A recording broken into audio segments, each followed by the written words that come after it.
Saya tak minat emas lah. Jadi, saya tak nak simpan emas. Buat apa?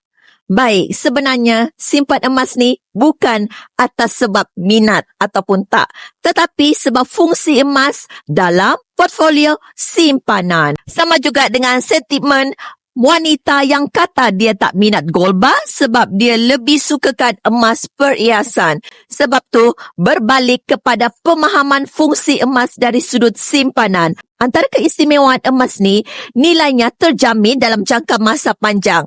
Ia juga adalah aset fizikal yang mampu milik, mudah dibawa ke mana-mana dan juga aset yang mudah dijual. Dan ia adalah aset simpanan di luar sistem kewangan.